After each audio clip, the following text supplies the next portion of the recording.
I found my husband's secret phone with messages to my sister. "She's pregnant, we'll leave together," he wrote. I installed hidden cameras and discovered a horrifying truth. What the footage revealed sent me straight to the most ruthless lawyer in town. Hello everyone. Thank you for being here with me today. Before I begin my story, I'd love to know which city you're joining us from. Please feel free to share in the comments. Now, let me take you into this story. My name is Caroline. I'm the woman whose husband, Derek, made our kids release a wild bunny in the middle of our yard. I'd told him, begged him really, to just have the kids take it over to the edge of the woods, into the bushes where it would be safe. But Derek, he always knew better. Or he thought he did. He laughed it off. "It'll be fine, Caroline. It's nature." And it was nature, all right. A hawk, circling high above, saw its chance. It dove, silent and fast, and snatched that poor little creature right off the grass. It all happened in a split second, right in front of our children. My daughter was 5, my son was 4. The sounds they made, it wasn't just crying. It was raw, terrified screaming. They didn't run to him. They ran to me, burying their faces in my legs, their little bodies trembling. From that day on, whenever they got angry with their father, they called him the bunny slaughterer. It sounds childish, I know. But looking back, that name feels horribly, chillingly appropriate now. What happened to that little bunny is ancient history compared to what I have to tell you. I'm telling you this as a free woman, a few months after the most brutal divorce you can imagine.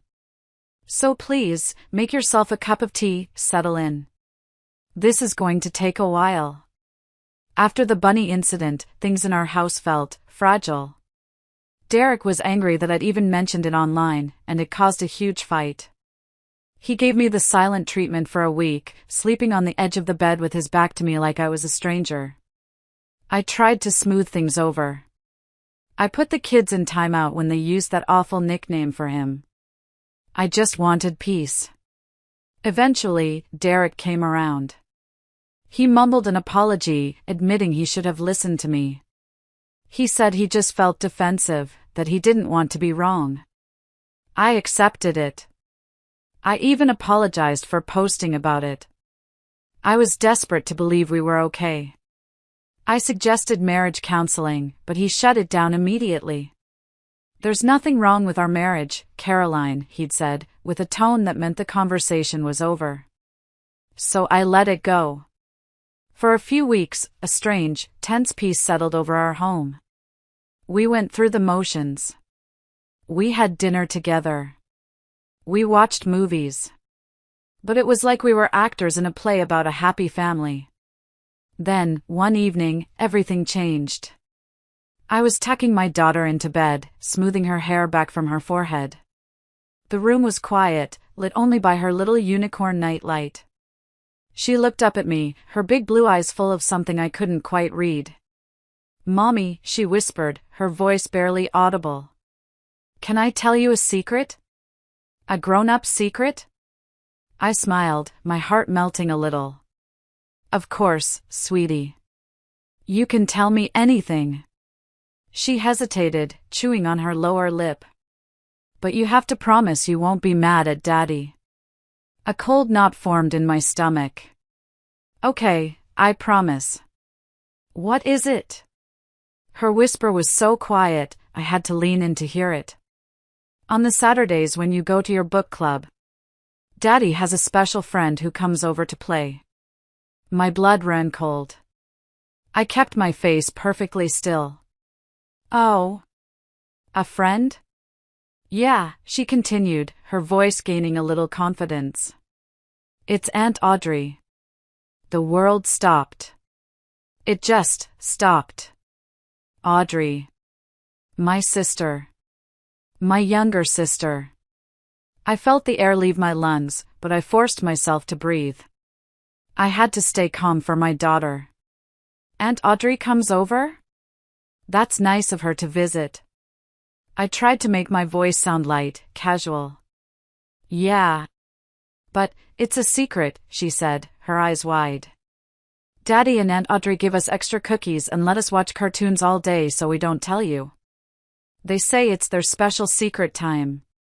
She paused, and then her voice dropped even lower, filled with a child's simple, devastating honesty.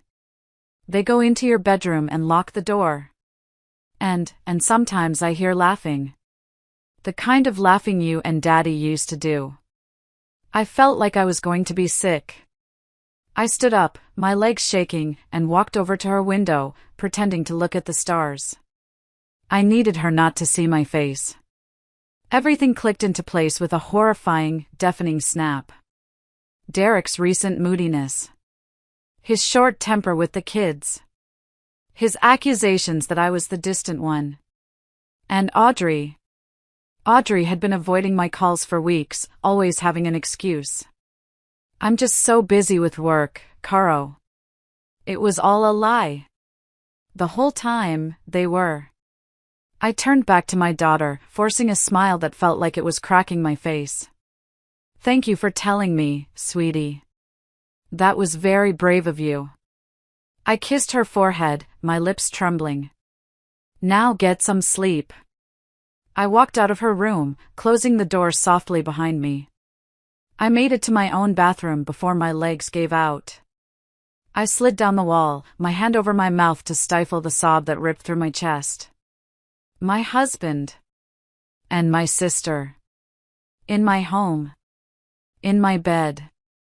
The betrayal was so absolute, so profound, it felt like it was physically tearing me apart. I spent that night on the bathroom floor, curled into a ball, shaking. I didn't cry. I was beyond tears. It was a deep, hollow shock that made my bones ache.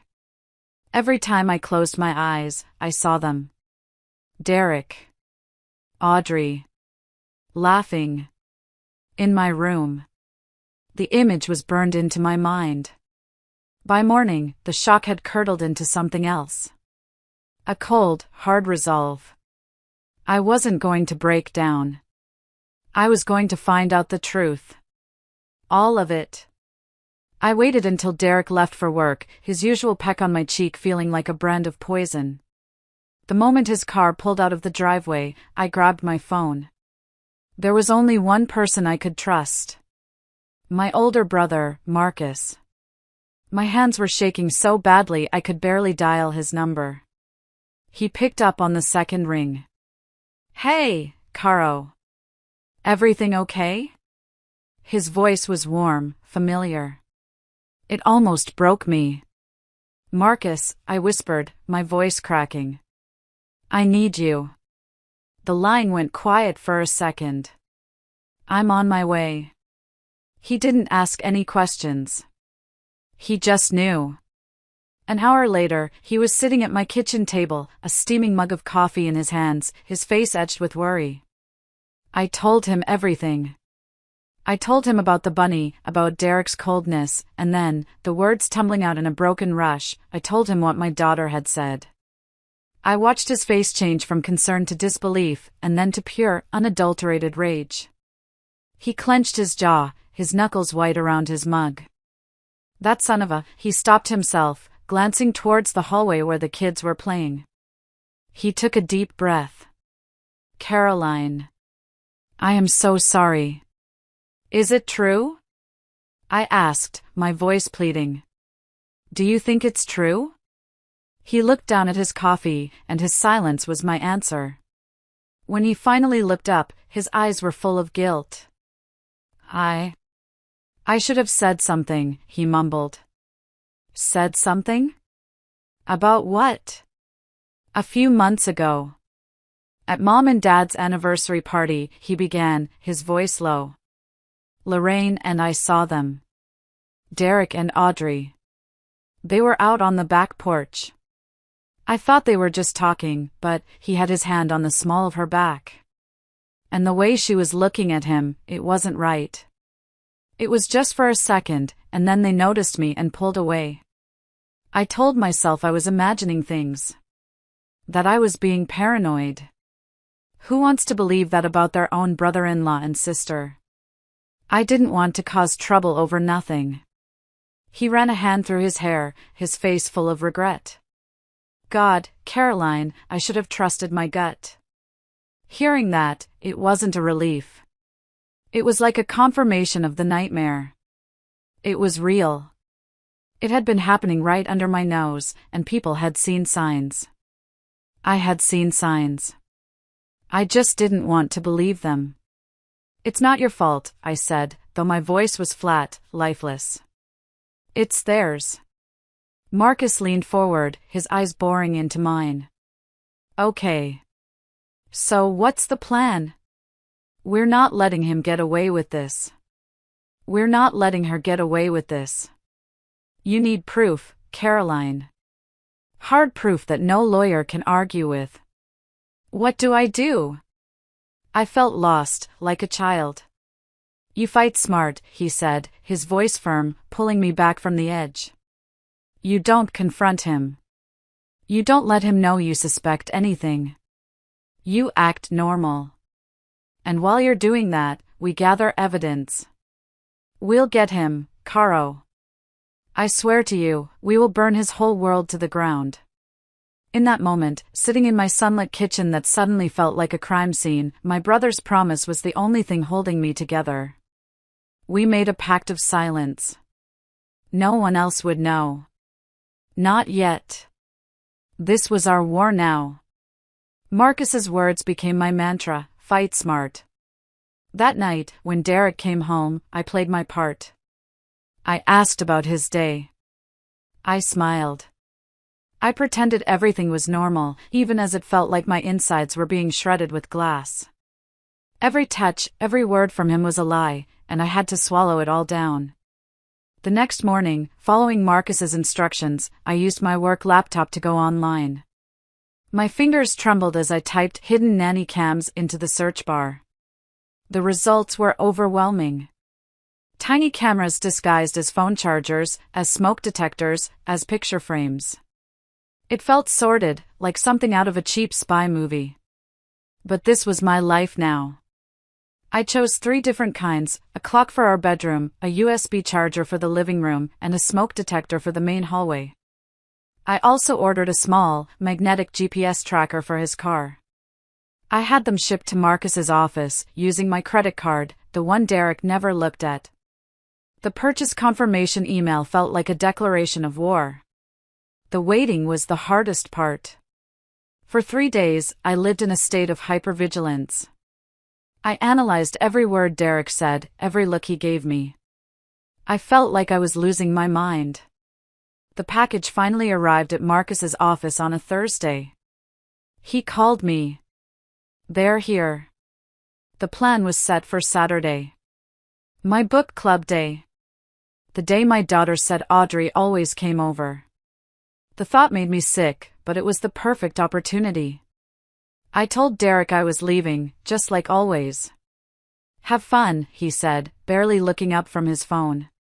The casual dismissal, which once would have stung, now fueled my resolve. I didn't go to my book club. I went straight to Marcus's house. He had the devices laid out on his kitchen counter. They looked so small, so harmless. Ready for this? He asked gently.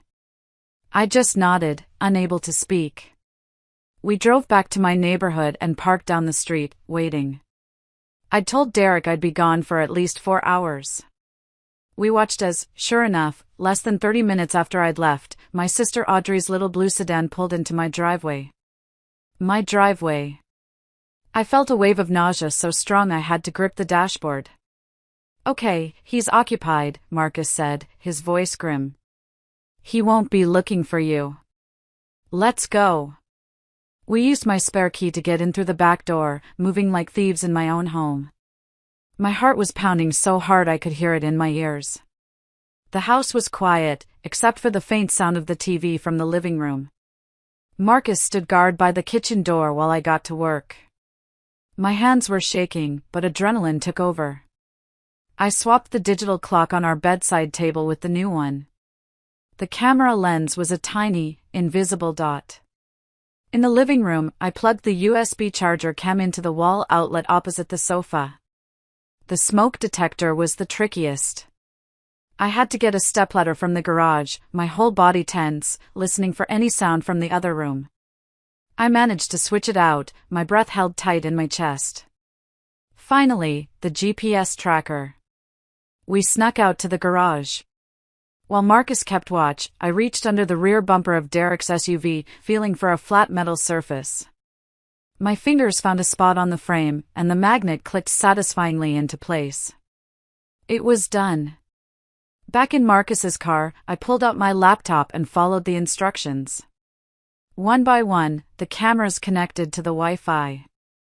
And then, my living room appeared on the screen. Grainy, but clear. I could see the back of the sofa. My home, my sanctuary, was now under surveillance. It felt like a profound violation, even though I was the one doing it. I had turned my home into a trap. And now, all I could do was wait for the rats to show themselves. For a week, I watched the footage. It was agonizing. I saw them on my couch, laughing, his arm draped casually around her shoulders. I saw them in my kitchen, Audrey making him a sandwich like she belonged there. I saw them, but I didn't see enough. Not the kind of undeniable proof my brother said I needed. The GPS tracker showed they met for lunch twice near his office, but that could be explained away. A brother-in-law and sister-in-law having lunch. Plausible. I needed more. I needed something irrefutable. So, I devised a new plan. A bigger lie. It was a Tuesday night. We were cleaning up after dinner. The kids were upstairs, supposedly getting ready for bed. I took a deep breath. "Hey," I said, my voice carefully casual. Lorraine and a couple of the girls were thinking of doing a weekend trip. Just a little getaway. We found a great deal on a spa resort up in the mountains. Would you be okay with that? Just for 2 nights. Derek looked up from the dishwasher, a slow smile spreading across his face. It was the most genuine smile I'd seen from him in months. It made my stomach turn. A girls' weekend? Yeah, of course. You deserve it. You've been so stressed lately. He walked over and wrapped his arms around me. I had to fight every instinct to recoil. Go. Have fun. Don't worry about a thing here. I've got the kids. His enthusiasm was like a knife in my gut. He wasn't just agreeable, he was thrilled. He couldn't wait for me to be gone. The next 2 days were a blur of fake excitement. I packed a bag. I talked on the phone with Lorraine, Marcus's wife, who was in on the whole thing, discussing fake spa treatments loud enough for Derek to overhear. "Oh, the hot stone massage sounds amazing," I chirped, feeling like the world's biggest phony. On Friday afternoon, I kissed my children goodbye. It was the hardest part. My son clung to my leg. "Don't go, Mommy. I'll be back on Sunday, sweetie," I whispered, hugging him tight, my heart breaking. "You be a good boy for Daddy." Derek stood in the doorway, waving, that same eager smile plastered on his face. "Drive safe." "Love you." "Love you too," I lied, the words tasting like ash in my mouth. I didn't drive to the mountains. I drove 10 miles to a nondescript motel on the other side of town, a place where no one would know me. Marcus had already booked the room. He met me there, carrying a bag of takeout and a laptop. "You okay?" he asked, his expression full of concern as I dropped my suitcase by the door. "No," I said honestly, sinking onto the lumpy motel bed. "But I will be." We set up the laptop on the cheap desk. I logged into the camera feeds. My house looked quiet, empty. On the GPS tracker, I could see Derek's car was still in the driveway. We ate our food in silence, the minutes ticking by like hours. I just stared at the screen, my heart a heavy, cold stone in my chest. This was it. There was no turning back. I had set the stage, baited the trap. And I had a horrifying feeling that the show was about to begin. The first few hours were excruciating. I watched Derek feed the kids pizza and let them watch TV way past their bedtime. It was a pathetic, transparent attempt to be the fun dad. After he finally got them to sleep, he sat on the couch, endlessly scrolling on his phone. The minutes crawled by. I started to wonder if I'd been wrong. Maybe this whole weekend was a bust. Then, at 9:47 p.m., his car's icon on the GPS tracker started moving. "He's leaving," I said, my voice tight. Marcus leaned over my shoulder. We watched the little dot travel across the map, not towards a bar or a friend's house, but straight to the apartment complex where Audrey lived. He was there for exactly 6 minutes. Then, the dot started moving again, heading back towards my house. "He's picking her up," Marcus said, his voice a low growl. My breath hitched. I switched the laptop view to the living room camera. We waited. The front door opened, and they walked in. Derek was laughing. Audrey was holding a bottle of wine. My sister, in my house, holding a bottle of wine she brought to share with my husband. They settled on the couch. My couch. The one I'd spent weeks picking out. He poured the wine. They toasted. I couldn't hear what they said, but I could see the intimacy, the casual ease between them. It was like watching a movie of someone else's life, except it was mine. And then, they started talking. The camera's microphone was surprisingly clear. Their voices filled the cheap motel room, weaving a tapestry of deceit that unraveled my entire world. "Are you sure the kids are asleep?" Audrey asked, her voice a little nervous. "Yeah, they're out cold." "Don't worry," Derek replied, taking a big gulp of wine. He leaned back, draping his arm over the back of the couch, his fingers playing with her hair. "God, it's good to finally relax. Caroline's been wound so tight lately." "Is she suspecting anything?" "Nah. She's clueless," he scoffed. "She's too busy with her book club and her little projects. Thinks this spa weekend was her idea." He laughed, a sound that made my blood run cold. Audrey shifted on the couch, placing a hand on her stomach. It was a small, almost unconscious gesture, but I saw it.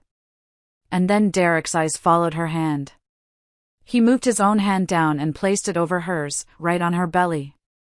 "How's our little secret doing in there?" he murmured, his voice soft. The motel room started to spin. Our little secret. She was pregnant. My sister was pregnant with my husband's child. I felt Marcus's hand grip my shoulder, steadying me. "He's fine," Audrey whispered back, a small smile on her face. "But Derek, we can't keep this up forever. I'm starting to show. What are we going to do? What about the kids? What about your inheritance from her father? We can't mess that up." Derek sighed, leaning his head back. I know. I just need more time. The promotion at work is almost a sure thing, but I need to keep up appearances for a few more months. Once that's secure, and once we figure out the best way to handle her dad's money, we'll tell her." He leaned in and kissed her, a long, slow kiss that I couldn't look away from. "Don't worry," he whispered against her lips. "I'm sick of playing the part of the good husband to a boring woman who makes me feel old. As soon as the money is right, I'm done. We can finally be a real family." Audrey pulled back slightly. "And what about your kids? What about Lily and Ben?" Derek shrugged, a casual, dismissive gesture that shattered the last remaining piece of my heart. "She can have them," he said, taking another sip of wine. "They like her better anyway. We'll have our own do-over baby." I didn't make a sound. I just sat there, frozen, as the man I had married, the father of my children, casually discarded his own family for a new one with my sister. The betrayal wasn't just about cheating. It was about erasure. He was trying to erase me, erase our life, erase our children, all for a promotion and a shot at my father's inheritance. I looked at Marcus. His face was a mask of thunderous fury. He didn't say a word. He just gently took the laptop, closed it, and wrapped his arms around me as I finally started to sob. The tears didn't last long. By the time the sun started to rise, casting a sickly gray light into the motel room, the grief had burned away. All that was left was a core of pure, white-hot rage. It was a kind of anger I had never felt before in my life. It was cold, it was clear, and it was absolute.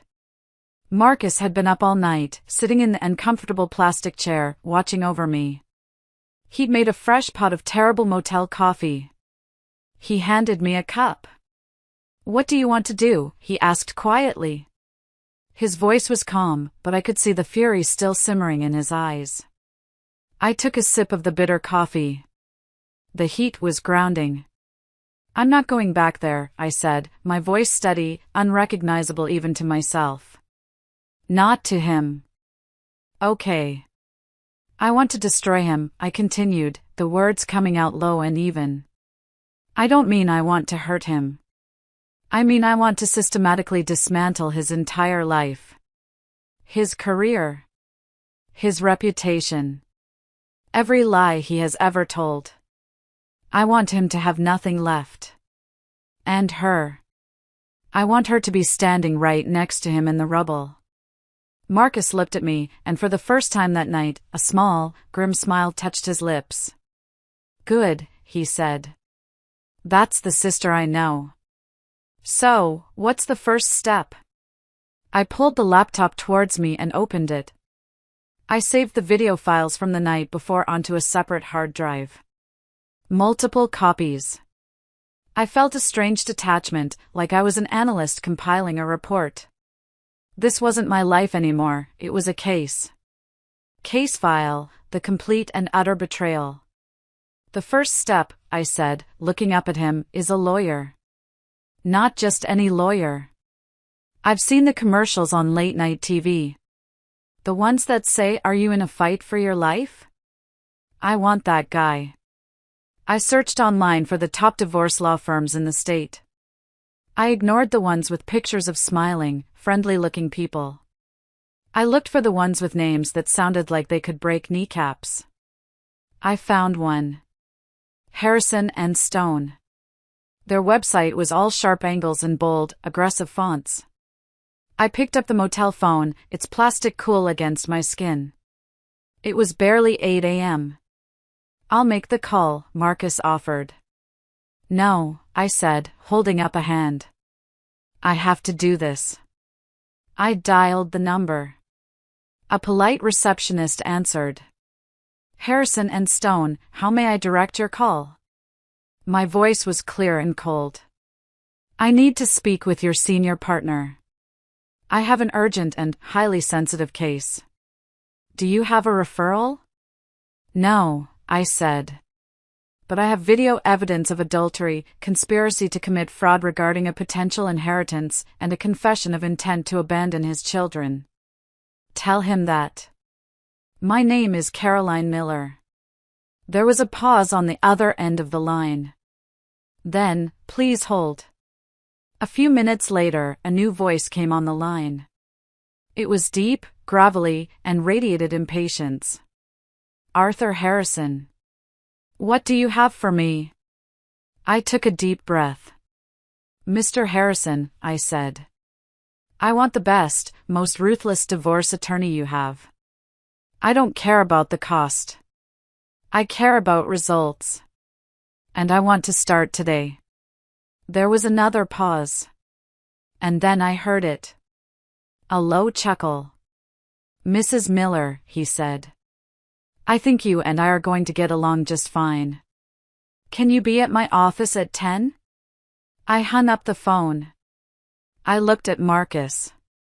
The sun was fully up now. It was the first day of my new life. The life of a warrior. And my first battle was about to begin. Walking into that law firm was like stepping into another world. Everything was dark wood, polished leather, and quiet, intimidating efficiency. Arthur Harrison was an older man with eyes like a hawk. He didn't offer sympathy. He offered strategy. I sat with him and my new lawyer, a woman named Ms. Evans who looked like she ate nails for breakfast, and I told them everything. I didn't cry. I just laid out the facts. Then, I played them the video. Harrison watched the entire clip without a single change in his expression. When it was over, he just looked at Ms. Evans and nodded. We've got him. For the next week, I lived a double life. I went home on Sunday afternoon, just as planned. Derek and Audrey were gone, the house was clean. Too clean. He had erased all traces of her. When he got home with the kids, he greeted me with a hug. How was the spa? Did you have fun? It was wonderful, I lied, smiling right back at him. So relaxing. I played the part of the devoted wife while my legal team worked in the shadows. They filed the divorce petition in an at-fault state, citing adultery. They prepared motions to freeze our joint assets. They drafted a request for full emergency custody of the children. It was a meticulous, brutal campaign. The day came a week and a half later. A Tuesday. The kids were at school. I was working from home, sitting at the kitchen table with my laptop. Derek was in his home office down the hall. I knew the process server was coming. My heart was a steady, heavy drum in my chest. At 11:15 a.m., the doorbell rang. I'll get it. Derek called out, his voice cheerful. I heard the front door open. I heard a man's voice, low and professional. Derek Miller? Yes. You've been served. There was a long, dead silence. Then I heard the sound of thick paper tearing. I closed my laptop and waited. The silence stretched on for what felt like an eternity. Then, I heard a roar. It wasn't a yell, it was an animal sound of pure rage. The door to my husband's office flew open and slammed against the wall. He stormed into the kitchen, his face purple with fury. He was holding the divorce papers, shaking them in his fist. What is this? What the hell is this, Caroline? I looked up at him, my expression calm. I had practiced this moment in my mind 100 times. It's a divorce petition, Derek. I think it's pretty self-explanatory. A divorce? On what grounds? You have no grounds, he spat, his eyes wild. Adultery, I said, the word dropping into the air between us like a stone. His face went pale. You're insane. You're making that up. Who would believe you? A judge will, I said simply. He took a step closer, looming over the table. You listen to me, he hissed, pointing a trembling finger at my face. You will stop this right now. You will call your lawyer and you will cancel this, or I swear to God, I will ruin you. I'll tell everyone you're crazy. I'll tell them you cheated on me. I'll make sure you lose your job. I'll take the kids. You will have nothing. Do you understand me? He was a cornered animal, lashing out, threatening, trying to regain control. But I wasn't afraid of him anymore. I just looked at him, at this stranger with my husband's face.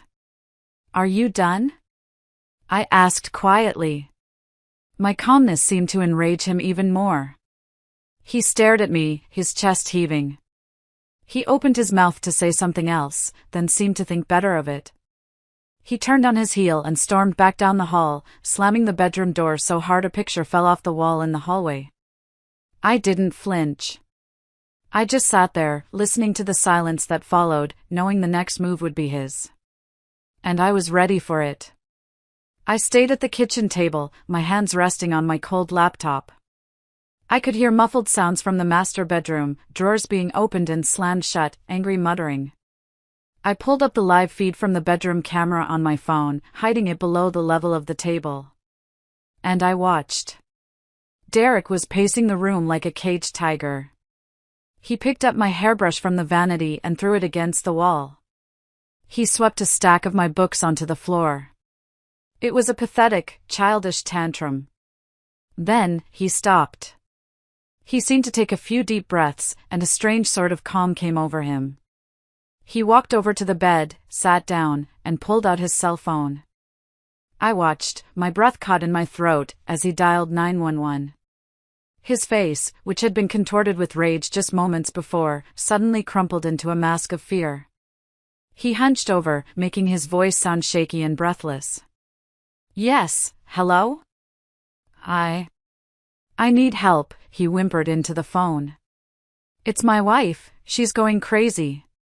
She just attacked me." I felt a jolt, a surge of adrenaline. This was it. The move I hadn't anticipated but my lawyer had warned me about. The desperate, final gambit of a narcissist. She found out I know about her affair," he sobbed, the performance worthy of an Oscar. "She's threatening me. She threw a lamp at me. I've locked myself in the bedroom, but I'm scared of what she'll do next. Please, you have to send someone." And then I saw it. The camera angle was perfect. As he was delivering this heart-wrenching performance of a terrified victim, he lifted his head slightly. And for a split second, a grin flashed across his face. It was a triumphant, sociopathic smirk. He thought he had me. He thought he had won. He had no idea he was acting on a hidden camera, recording his own undoing. I calmly saved the video clip and stood up. I walked to the front door and opened it, waiting on the porch. I wanted them to see me standing there, perfectly calm, when they arrived. Minutes later, 2 police cruisers screamed up to the curb, lights flashing. 2 officers, a man and a woman, got out, their hands near their holsters, their expressions grim and ready for a confrontation. "Ma'am, are you Caroline Miller?" the male officer asked, his tone hard. "Yes, I am," I said quietly. "He's in the master bedroom. Down the hall, last door on the left." Just then, the bedroom door opened, and Derek came running out, his shirt artfully rumpled, his eyes wide with fake terror. He ran towards the female officer, grabbing her arm. "Thank God you're here," he cried. "She's insane. She tried to kill me." The male officer took a step toward me. "Ma'am, I need you to put your hands behind your back." "Before you do that, officer," I said, my voice as steady as a rock, "I think you need to see something. It will only take a minute." The officer hesitated. Derek started shouting. "Don't listen to her. She's a liar. Arrest her." I ignored him and held up my laptop, which I had retrieved from the kitchen. "This is a live feed from a security camera inside my home. I'd like you to see the 30 seconds of footage leading up to my husband's 911 call." The officer's eyes narrowed, but he motioned for me to play it.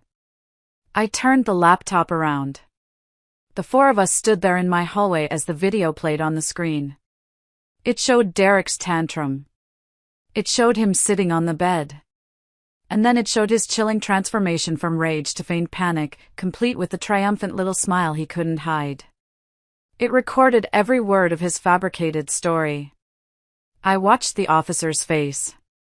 His expression went from suspicion to confusion, and then to cold, hard anger. He looked from the smirking man on the screen to the sobbing victim clinging to his partner's arm. Derek saw the look on the officer's face and his act faltered. That's fake. She edited that." The officer didn't even look at him. He just spoke into his radio. "We have a false report situation. The complainant is the perpetrator." He then turned to his partner. "Cuff him." The world seemed to move in slow motion. The female officer pulled Derek's hands behind his back. The click of the handcuffs was the loudest sound I had ever heard. The fake tears vanished, replaced by sheer, bug-eyed panic. "What are you doing? You can't do this. I'm the victim here," he shrieked as they led him out of my house, past the family photos on the wall, and into the waiting police car. I just stood there in the doorway, watching the flashing lights recede down my quiet suburban street. If you're still listening, please help me by liking this video and commenting the number 1 below. It lets me know you've given me a like, and it tells me that you're with me on this journey. Your support is a huge encouragement that cheers me on. Please, comment the number 1, and let me continue my story. After the police left, an unnatural quiet fell over the house. The flashing lights were gone, the shouting had stopped, but the silence that remained was heavy, suffocating. I locked the front door and walked through my home. It didn't feel like mine anymore. It felt contaminated. I knew what I had to do next, and it was the part one had been dreading more than any other. I had to tell my parents. My parents, Richard and Helen, were good people. Salt of the earth. They believed in family, in loyalty, in doing the right thing. They loved Derek. They saw him as the son they never had. And they adored Audrey. She was their baby, the sunshine of their lives. This news wouldn't just break their hearts, it would shatter their entire world. I couldn't do it over the phone. I drove the 40 minutes to their house, the hard drive with the video evidence on the passenger seat next to me like a ticking bomb. When I pulled into their driveway, my mother was in the front yard, tending to her roses. She lit up when she saw me. "Caroline. What a wonderful surprise," she said, pulling me into a hut that smelled of soil and lavender. "Is everything all right, dear? You look pale. Can we talk inside, Mom?" I asked, my voice barely a whisper. "Is Dad here?" The concern on her face deepened. "He's in his study." "Caroline, what is it?" "You're scaring me." We sat them down in the living room, on the floral sofa that had been there for as long as I could remember. My father, a big, quiet man, looked at me over the top of his reading glasses. I told them I was filing for divorce. My mother gasped, her hand flying to her chest. My father just stared at me, his expression unreadable. "Why?" he asked, his voice a low rumble. "Did he do something?" I couldn't bring myself to say the words. "Not yet. It's complicated, Dad. But it's not something we can fix." "Is there another woman?" my mother asked, her eyes filling with tears. "I can't believe Derek would do that. He loves you so much." This was the moment. I took a deep breath. "Yes, Mom. There is another woman." I paused, steeling myself. "It's Audrey." The reaction was instantaneous and devastating. My mother made a small, wounded sound, like an animal in pain. She shook her head, a frantic, disbelieving gesture. "No. No, that's not possible. You're mistaken. Audrey would never. It's a lie." My father's face went rigid. He didn't say a word, but a dark flush crept up his neck. "I wish it was a lie," I said, my own tears finally starting to fall. "I have proof."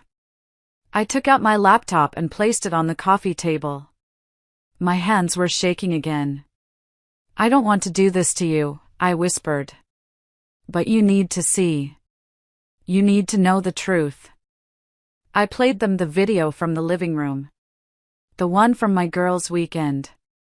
They watched in stunned, horrified silence. They saw my husband and their youngest daughter on my couch. They heard Derek call me boring. They heard Audrey ask about my father's inheritance. They saw him place his hand on her pregnant belly. When the video ended, the only sound in the room was my mother's ragged, heartbroken sobs. She was hunched over, her body shaking with grief. My father sat bolt upright, his face a mask of stone. He looked like he had aged 10 years in 10 minutes. He stared at the blank screen, then he looked at me, his eyes full of a pain so deep it took my breath away. "That man," he said, his voice thick with a rage I had never heard from him before, "is no longer welcome in this family. And she. God help me, he couldn't finish the sentence. He just shook his head, a single tear tracing a path down his weathered cheek. In that moment, we weren't just a family dealing with a divorce. We were a family that had been ripped apart from the inside out by the two people we should have been able to trust the most. My father stood up, his movements stiff, like an old man. He walked over to the telephone that sat on the small table by the window. My mother looked up, her face tear-streaked and puffy. "Richard, what are you doing?"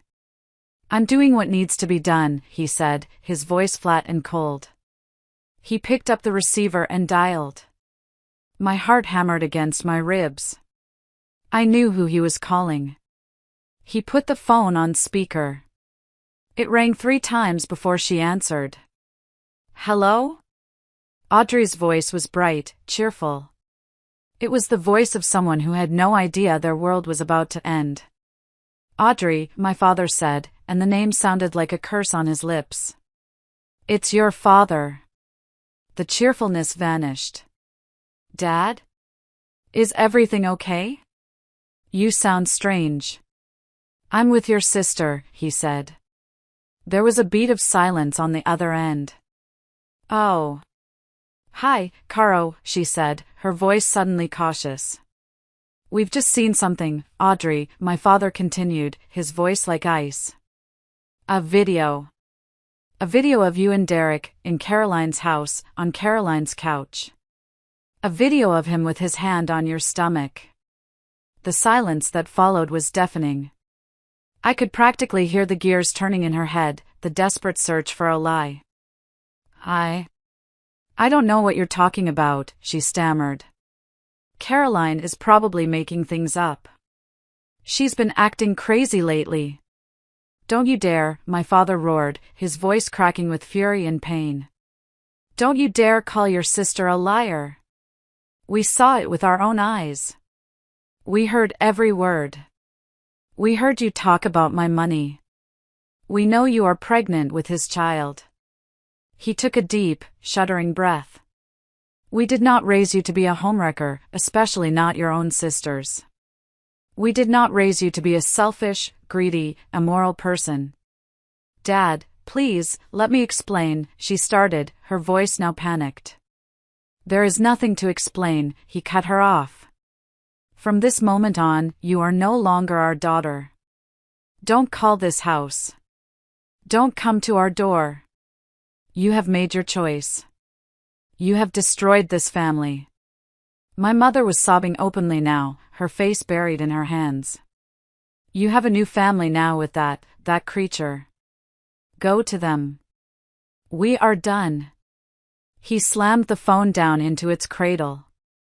The sound echoed in the silent, grief-stricken room. And just like that, it was over. My sister had been surgically removed from our family. It wasn't a victory. It was a tragedy. It was the necessary, brutal amputation of a part of us that had become diseased. The days that followed were a blur. Derek was released on bail, charged with filing a false police report. He wasn't allowed near the house or the children, thanks to an emergency restraining order my lawyer had secured. Audrey, I heard through the grapevine, had been kicked out of her apartment because my parents were the co-signers on her lease and they immediately had their names removed. She and Derek were staying in a cheap motel, the same kind I had used to catch them. The irony was not lost on me.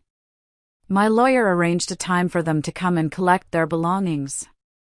I wasn't going to be there alone. Marcus and Lorraine came over, a silent, steady presence. My brother stood by the living room window, watching the street like a sentinel. They arrived in Audrey's little blue sedan. It looked pathetic parked in my driveway. Derek got out first. He looked terrible. His face was pale and unshaven, his eyes hollow. Then Audrey got out. Even from a distance, I could see the slight swell of her belly under her sweater. She wouldn't look at the house. She just stared at the ground. I opened the door before they could ring the bell. "You have 1 hour," I said, my voice devoid of emotion. I handed Derek a stack of empty boxes. "Audrey is not allowed inside this house. She can wait in the car. You can bring her things out to her." He looked like he wanted to argue, but one glance at Marcus standing behind me, his arms crossed over his chest, made him think better of it. He just took the boxes and went inside. I stood on the porch, watching him. He moved through the house we had built together, pulling his clothes from the closet, his toiletries from the bathroom, like a ghost. He didn't say a word. The silence was thick with everything that had been destroyed between us. As he was carrying the last box out to the car, the school bus pulled up at the end of the street. My children got off, their colorful backpacks bouncing as they ran towards the house. They saw their father, standing there by a car with boxes. They saw Audrey, sitting in the passenger seat. My son, Ben, stopped in his tracks. My daughter, Lily, just stared. Neither of them ran to him. Derek looked at them, his face a mess of confusion and shame. He opened his mouth as if to say something, but no words came out. He just loaded the last box into the car, got in, and drove away without a single word or a backward glance at his own children. That was the last time they saw him for a very, very long time. The divorce proceedings were, in a word, brutal. Derek hired a flashy lawyer who immediately went on the offensive. They filed motions accusing me of parental alienation, of being mentally unstable. They tried to argue that the video evidence was obtained illegally. They demanded half of everything, the house, my savings, my retirement fund, even a portion of my future salary as alimony. But my lawyer, Ms. Evans, was a shark. And she had the ultimate weapon, the truth. In court, she was magnificent. She calmly dismantled every one of their arguments. When they claimed the security cameras were illegal, she produced state statutes proving that a homeowner can record video inside their own home. When they accused me of being an unfit mother, she produced glowing testimonials from my children's teachers and our family doctor. The turning point came when she submitted the video of Derek's 911 call as evidence. The judge, a stern, no-nonsense woman in her 60s, watched the entire clip in chambers. When she returned to the bench, her expression was glacial. She looked at Derek, who was sitting next to his lawyer, looking smug. "Mr. Miller," the judge said, her voice dripping with contempt. "In my 20 years on this bench, I have seen a great deal of deceit. But the calculated, malicious nature of your false report to law enforcement, which I have just reviewed, is frankly appalling. You not only wasted precious city resources, but you attempted to use the authority of the court and the police as a weapon to terrorize your wife. It is an act of profound cowardice." Derek's smug expression dissolved. He turned the color of chalk. After that, it was a landslide. The judge threw out every single one of his demands. Because we were in an at-fault state, his proven adultery and his criminal attempt to frame me meant he was entitled to virtually nothing. The final decree was read a few weeks later. I was granted full legal and physical custody of our children. He was given supervised visitation twice a month, contingent on him completing an anger management course. The house, which my name was solely on the deed for and which I had made every mortgage payment on from my own salary, was declared my sole and separate property. Our joint savings, which were minimal, were split, but my retirement accounts and the college funds I had set up for the children were untouchable. He was awarded no alimony. In the end, he walked away with his car, his clothes, and a court order to pay child support. I saw him and Audrey in the hallway after the hearing. She was visibly pregnant now, her face pale and drawn. They didn't look like a happy couple starting a new life. They looked like two co-conspirators who had been caught. He wouldn't meet my eyes. She just stared at me, her expression a mixture of hatred and despair. I felt nothing. No pity, no anger, not even satisfaction. Just nothing. They were strangers to me now. The months after the divorce was finalized were about rebuilding. The first thing I did was change the locks. The second thing I did was hire a company to come in and deep clean the entire house to wash away the ghosts. I sold the bedroom set from the master bedroom and bought a new one. I repainted the walls. Slowly, painstakingly, I started to reclaim my home. My parents were my rock. They were devastated, of course, but their love for me and their grandchildren never wavered. They were at the house constantly, helping with the kids, fixing leaky faucets, just being there. My father, who had always been so quiet, started taking my son to baseball games. My mother taught my daughter how to bake cookies in the same kitchen where she had first learned. They were trying to fill the hole that Derek and Audrey had left. My brother Marcus and his wife Lorraine were incredible. They took the kids on weekends to give me a break, a chance to just breathe. Lorraine would come over with a bottle of wine and we would just sit and talk for hours. There was no judgment, only love and support. The kids were resilient, as children often are. We started therapy, all three of us. There were hard days. My son would sometimes ask when Daddy was coming home. My daughter had nightmares. But we talked, and we cried, and we held each other tight. I was honest with them in an age-appropriate way. I told them that sometimes, grown-ups make very bad choices that hurt people, and that Daddy had made some choices that meant he couldn't live with us anymore. Derek and Audrey left town. I heard from a mutual acquaintance that his company had transferred him to a different state after the story of his arrest and the scandalous divorce got out.